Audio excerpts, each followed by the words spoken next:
Hello and welcome everybody. My name is Simon Townsend. I work for a company called iGel Technology.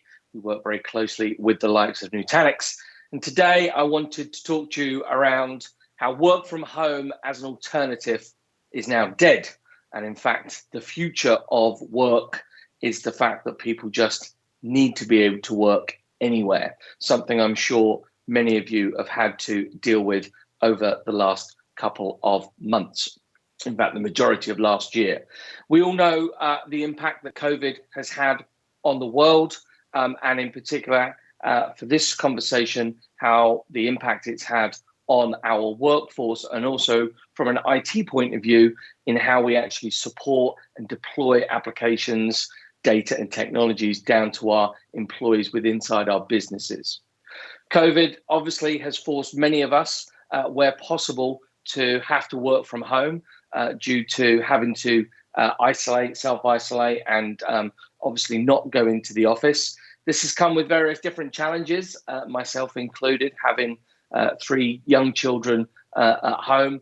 But we've all had to learn new ways to work. But importantly, this has changed how IT and our businesses are having to allow us to work as well.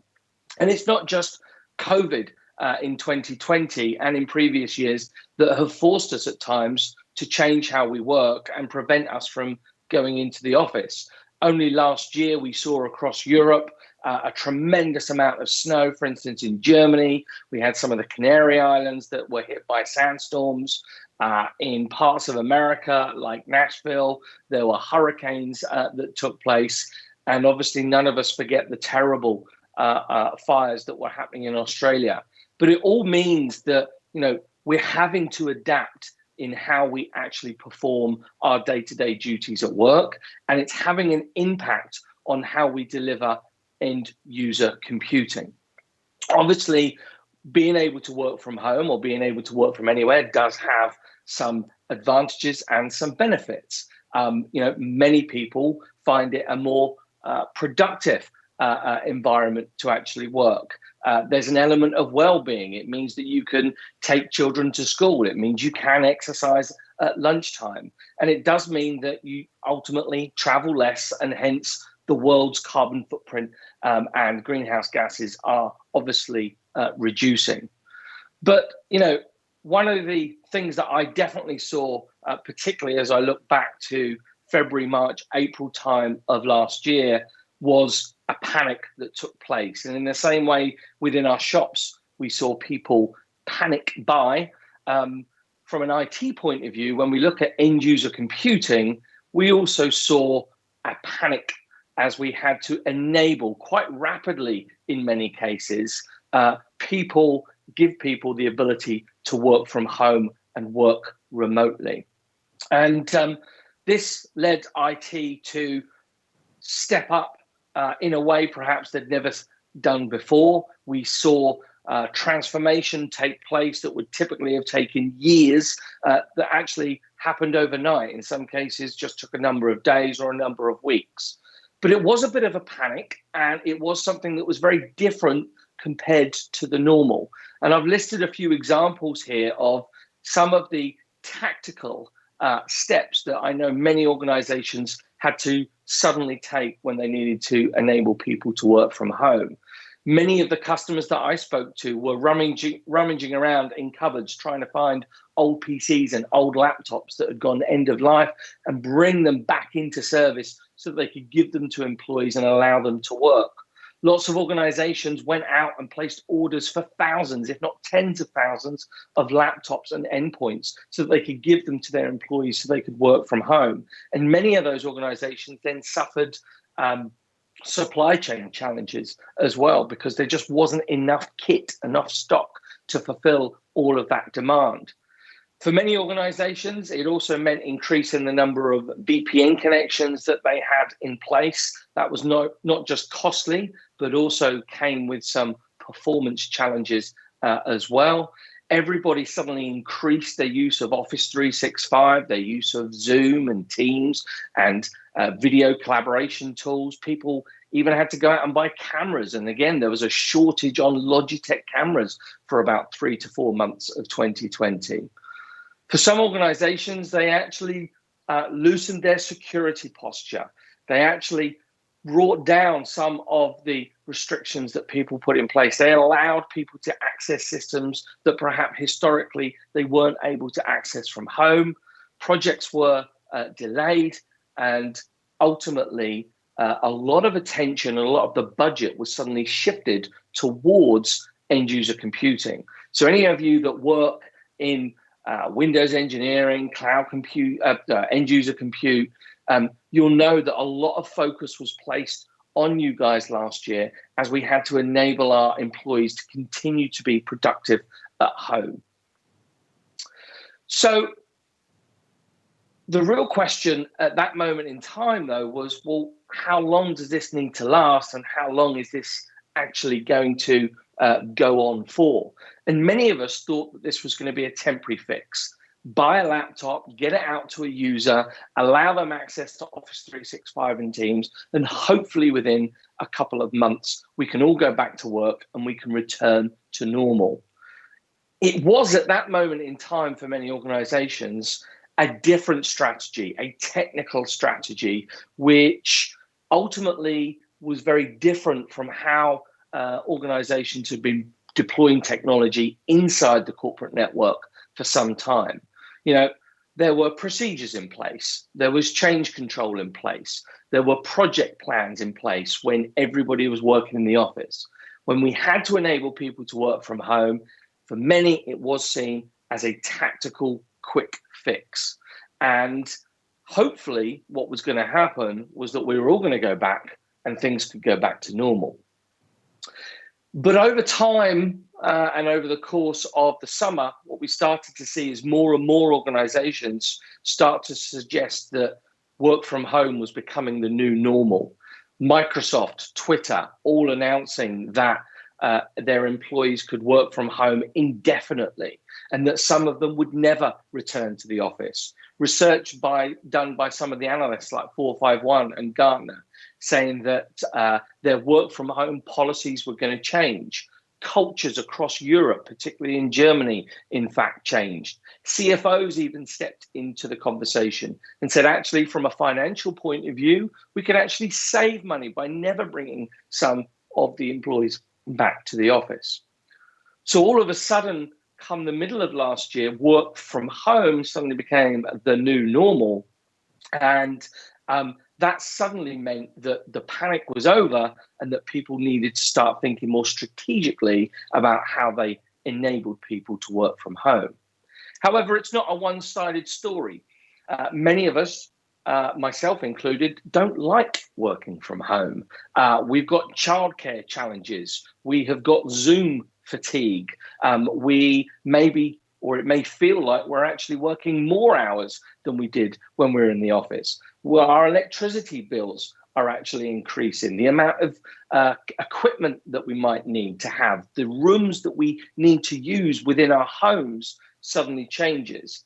And it suddenly feels like we're living at work as opposed to going at work. And there's various surveys that have come out towards the end of last year that have now started to suggest that lots of people are actually looking forward to getting back into the office. And in fact, some organizations want to bring their employees back to the office for productivity reasons so that they can collaborate. The best example there would be, Google's CEO who said, look, I don't want to bring back people if it's not safe, but I do want to bring them back. I don't want people to be working remotely indefinitely. And obviously, we need to also remember that just some people simply don't have the choice to work from home. And again, within iGel and the customers that I've been speaking to, I have a lot of customers who are in healthcare, are in education, are in retail, and they ultimately don't have the ability to work from home. And so we need to be able to continue to deploy technology down to those people to ensure that they can work from home. And if they do have an element of flexibility in where they can work from, it needs to be consistent. So that really moves us to where I think we ended 2020, which was to stop talking about work from home as a separate tactical quick fix solution and actually to start rethinking how we think about end user compute more strategically, and thinking about how do we enable agile working? How do we enable flexible working so that if and when we are able to return to work, we can do that in a safe way, but in a way that is consistent and allow us to work from home 2 or 3 days a week, or work from the office 2 or 3 days a week. Whatever we need to do from a technology point of view, it needs to be able to support both. And it's no longer I work from the office or I work from home. The future is that I just need to work. And that's really what we have started seeing organizations looking at as they now move into 2021. So lots of other challenges came about last year as well. Yes, work from home and unified communications was one, but 20% of the world was still running on Windows 7, which, as many of us know, has gone end of life. That worried many organizations in terms of how they were going to complete those projects and what that meant from a security point of view. Ransomware attacks continued to rise last year and cause concern. Organizations and the world was looking at sustainability and carbon footprint. And obviously the cloud came along and suddenly allowed us to do far more, but came with it a whole host of other types of concerns in terms of how fast the cloud moves and how do we better secure it. Organizations that I've been speaking to have really started to now look, if they hadn't already, at virtual desktop infrastructure and desktop as a service. And VDI and DaaS has really come in and helped now solve the issue around how do we deploy corporate desktops, corporate applications to our employees, regardless if they're in work, at home, or in fact anywhere. And when the COVID virus came along, there was really two types of organizations: those that had VDI or desktop as a service, and those that didn't. And those that didn't really did go into that panic mode. But those that did were able to take their existing infrastructure and existing technologies and simply turn around to their employees and say, you're going to access your corporate desktop and your corporate applications in exactly the same way that you have been doing when you're inside the office. And as a result, VDI, desktop as a service, has seen significant growth. Gartner had already predicted a significant rise some time ago, back in 2019. That's now been fueled by the need to give employees agile working. The DaaS market shows no sign of slowing down. And in fact, if you take a look at any of the providers, Nutanix, Citrix, VMware, Microsoft, they're all recording more and more people are moving to a virtual desktop, and for the majority of them, hosting that in either on-prem or in the cloud.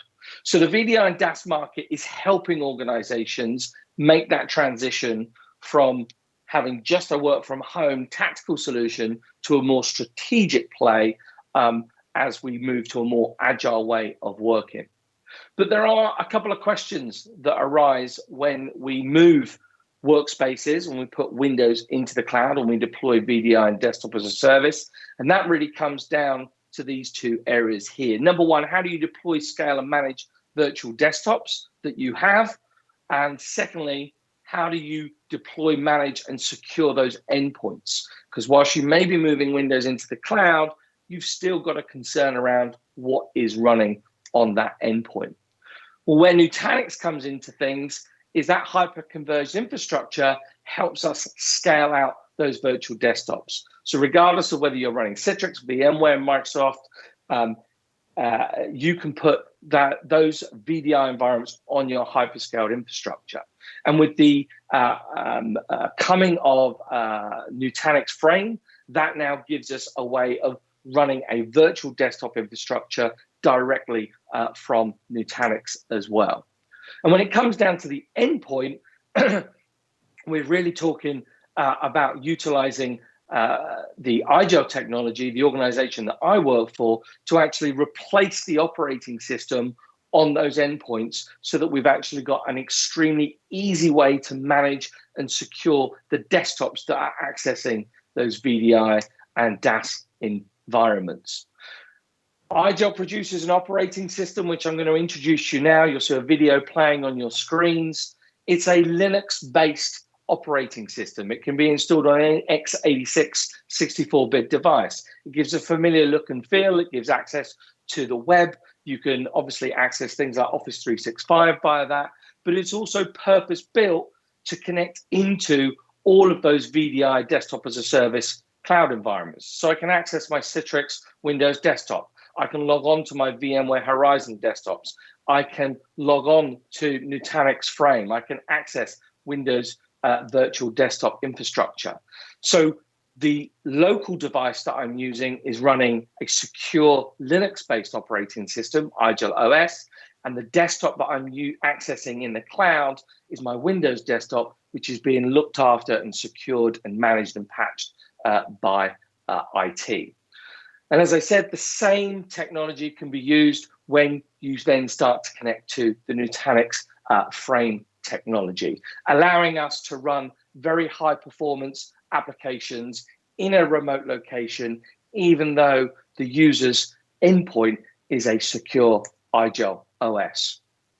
Very, very easy to set up, very, very easy to manage. We're talking about managing tens of thousands of devices, fully integrated with a whole host of different technology partners, including the likes of Nutanix, Microsoft Citrix that I've mentioned, but also printing solutions, security solutions, tap and go solutions, tools that will help you monitor your environment to deliver a better SLA.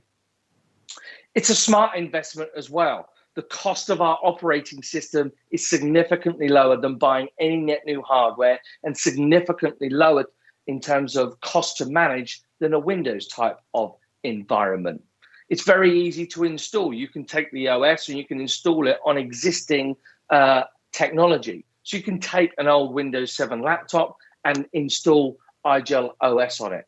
You can take a MacBook, you can take an existing Windows device and turn it into an iGel operating system.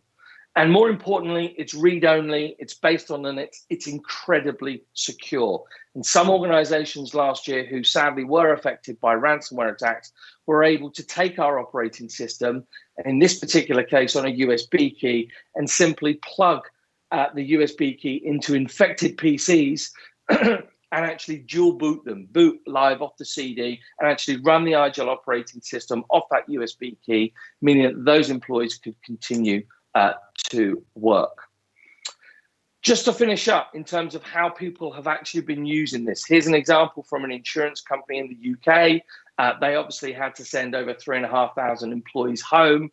They needed a strategy. They were already using a Citrix tech infrastructure on hyper-converged. They needed to provide users access to those virtual desktops from home.